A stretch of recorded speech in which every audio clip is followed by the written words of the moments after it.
19 ప్రాణాల్ని బలి తీసుకుందెవరు? నిబంధనలను పాటించని ట్రావెల్సా? రూల్స్ ని అతిక్రమించినా పట్టించుకోని అధికారులా? ఎవరు ఈ బలికి కారణం? ఈ ఘోర కలికి బాధ్యత ఎవరిది? అంటే ప్రతిరోజు కూడా వివిధ రాష్ట్రాల నుంచి బస్సులు హైదరాబాద్కు వస్తుంటాయి. అండ్ విజయవాడ నుంచి కావచ్చు, తిరుపతి నుంచి కావచ్చు, హైదరాబాద్ నుంచి ట్రావెల్ చేస్తూనే ఉంటారు. ప్రెసెంట్ టైం ఆల్మోస్ట్ 10:25 కావస్తుంది. ఈ టైంలో బస్సుల రద్దీ ఎక్కువగా ఉంటుంది. అంటే ఈ దుర్ఘటన జరిగిన తర్వాత బస్సుల రద్దీ ఎలా ఉందో తెలుసుకుందాం. తిరుపతి బస్ స్టాండ్ నుంచి మా ప్రతినిధి శ్రీనివాస్ మనకు మరిన్ని అప్డేట్స్ ని అందించడానికి సిద్ధంగా ఉన్నారు. శ్రీనివాస్, అంటే ఇంత బిగ్ ఇష్యూ జరిగింది, ఇంత ప్రమాదం జరిగిన తర్వాత ప్రస్తుతం మీరున్న సిచ్యువేషన్ అక్కడ ఎలా ఉంది? ఆ బస్ స్టాప్ దగ్గర ప్రయాణికులు ఉన్నారా? వాళ్ళు ఏం చెప్తున్నారా? స్పెషల్లీ ఆ ప్రైవేట్ ట్రావెల్స్ వాళ్ళు సేఫ్టీ మెజర్స్ ఇప్పటికైనా పాటిస్తున్నారా? ప్రెసెంట్ పరిస్థితి ఏంటి అక్కడ?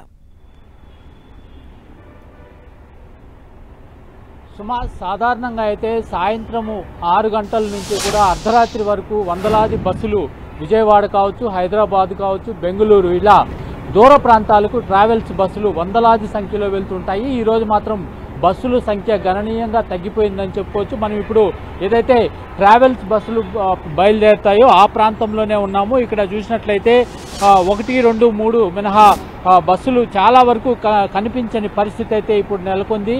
ఏదైతే కావేరీ ట్రావెల్స్ బస్సు కర్నూలు దగ్గర ప్రమాదానికి గురైందో 19 మంది దుర్మరణం చెందారు. ఆ ఘటనతో ఇటు ఆర్టీఏ అధికారులు కూడా అప్రమత్తమయ్యారు. అన్ని బస్సుల రికార్డులు కూడా పరిశీలిస్తున్న నేపథ్యంలో బస్సుల సంఖ్య బాగా తగ్గిపోయిందని చెప్పుకోవచ్చు. ఇప్పుడు ప్రస్తుతం మనం ఇక్కడ ఒక బస్సు దగ్గర ఉన్నాము. ఇక్కడ పరిస్థితి చూసినట్లయితే ప్రయాణికులందరూ కూడా బస్సు లోపల ఎక్కి కూర్చున్నారు. అదేవిధంగా కాసేపట్లోనే బస్సు ప్రయాణిస్తుంది. అయితే మనతో బస్సు ఆపరేటర్స్ ఉన్నారు, వాళ్ళని అడిగి తెలుసుకుందాం ఎటువంటి జాగ్రత్తలు తీసుకుంటున్నారు. సార్ చెప్పండి, ఈరోజు కర్నూలు దగ్గర ఒక దుర్ఘటన జరిగింది, 19 మంది చనిపోయారు. అయితే ఇటువంటి స్లీపర్ బస్సుల్లో మీరు ఎటువంటి జాగ్రత్తలు తీసుకుంటున్నారు? ప్రయాణికులు ఏదైనా ప్రమాదానికి గురైతే ఎటువంటి జాగ్రత్తలు పాటిస్తారు? సార్, ప్రతి ఒక్కటి అనేది వాళ్ళకి ప్రమాదం లేకుండా, ప్రతి ఒక్కటి ఇబ్బంది లేకుండా చూస్తున్నాము. వాళ్ళకి కావాల్సిన ప్రొవైడ్ కానించి అన్ని వితౌట్ ఎగ్జిట్ డోర్ కానీ మొత్తం గ్లాస్, ప్రతి ఒక్క గ్లాస్ ఎగ్జిట్ డోర్ ఉంటుంది, అన్ని ప్రొవైడ్ చేస్తున్నాము. వాళ్ళకి ఏదైనా ఇబ్బంది వచ్చే టయానికి ఒక క్యాప్టెన్ పర్సన్ ఉంటాడు, లోపల ఉంటారు వాళ్ళకి సంబంధించినంతకి. అతనికి ఏదన్నా వాళ్ళు చెప్పాలన్న ప్యాసింజర్లు క్యాప్టెన్ చెప్తారు. క్యాప్టెన్ వచ్చి డైరెక్ట్ గా వచ్చి డ్రైవర్లతో మాట్లాడతారు. వాళ్ళకి ఇంకా ఏదైనా ఎమర్జెన్సీ ఉంటే బయట ఆపేస్తాము. ఎక్కడైనా టాయిలెట్ కానీ ఎక్కడైనా ఉంటే ఆపి అన్ని చూసుకుంటాం, ప్రొవైడ్ చేస్తున్నాము. అంటే ప్రయాణికులు బస్సు ఎక్కినప్పుడు మీరు ఎమర్జెన్సీ డోర్లు ఎక్కడ ఉన్నాయి, హ్యామర్ ఎక్కడ ఉంది, ఇవన్నీ కూడా చెప్పే ప్రయత్నం చేస్తారా? లేదంటే అన్ని ప్రతి ఒక్క లోపలికి వెళ్ళిన తర్వాత ప్రతి ఒక్కటి ప్రొవైడ్ చేస్తాము, అన్ని చెప్తాం. ప్రతి ఒక్క సీటుకి వెళ్ళి ఎమర్జెన్సీ డోర్ ఎక్కడ ఉంది, ప్రతి ఒక్కటి అన్ని ప్రొవైడ్ చేసి చెప్తాం మేము వాళ్ళకి.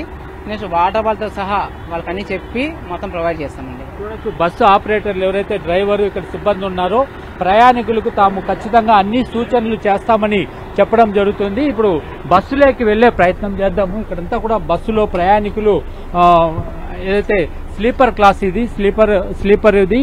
ఇక్కడ కాసేపట్లోనే ఇది బయలుదేరే పరిస్థితి. ఇక్కడ లోపలికి వెళ్తే ప్రయాణికులంతా కనపడతారు. చూడొచ్చు మనము ఇదంతా కూడా ఈ రోజు జరిగిన దుర్ఘటనతో ప్రయాణికుల్లో ఎటువంటి ప్యానిక్ ఉంది, సిచ్యువేషన్ ఎలా ఉందో తెలుసుకునే ప్రయత్నం చేద్దాం. సార్, యువర్ తెలుగు సార్, ఇప్పుడు కర్నూలు దగ్గర ఒక దుర్ఘటన జరిగింది. అంటే ఇవాళ బస్సు ఫైర్ అయ్యి ఇవాళ మార్నింగ్ దాదాపు 19 మంది చనిపోయారు. అంటే ఆ దుర్ఘటన మీరు ఏ రకంగా చూస్తున్నారు? ఎటువంటి జాగ్రత్తలు తీసుకోవాలని మీరు భావిస్తున్నారు? అది మాకు తెలియదు సార్, కర్నూలులో ఇన్సిడెంట్ ఇప్పుడు తెలియదు. మేము కొత్త ఎక్కినాం, ఇప్పుడు ఫస్ట్ ఎక్కినాం.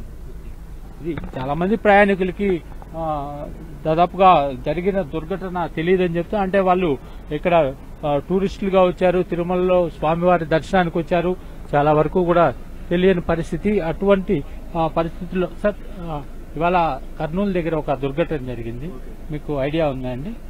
అంటే ప్రైవేట్ బస్సుల్లో ఇటు ట్రావెల్స్ బస్సుల్లో ఎటువంటి జాగ్రత్తలు తీసుకోవాలని మీరు భావిస్తున్నారండి? నేను భావిస్తున్నానంటే ఫస్ట్ ఆఫ్ ఆల్ వచ్చేసి స్పీడ్ లిమిట్ అనేది తగ్గించాలండి. వీళ్ళు ఏం చేస్తారంటే టైం టు టైం ట్రావెల్ అవ్వాలనేసి నైట్ టైం అంటే చూసుకోకుండా తొక్కడం జరుగుతుంది.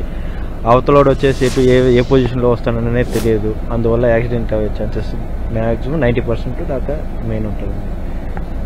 మీరు రెగ్యులర్ గా ఇలా ట్రావెల్ బస్? యాక్చువల్గా నేను రెగ్యులర్ గా వెళ్తూ ఉంటానండి. మంత్లీ దాదాపు 20 times దాకా వెళ్తూ ఉంటాను, విజయవాడ మొత్తం వెళ్తాను. అది చెప్తున్నది, ప్రయాణికులు అధిక స్పీడ్ లో ఇటువంటి బస్సులు వెళ్తుంటాయి. ఆ సమయంలోనే ఏదైనా ప్రమాదాలు జరిగే అవకాశం ఉంది. కాబట్టి బస్సు ఆపరేటర్లు బస్సు డ్రైవర్లు కూడా ఈ స్పీడ్ను కాస్త లిమిట్గా వెళ్ళాలా, బస్సులో కొన్ని జాగ్రత్తలు పాటించాలని కూడా సూచనలు చేయడం జరుగుతుంది. Power to Hyderabad studio.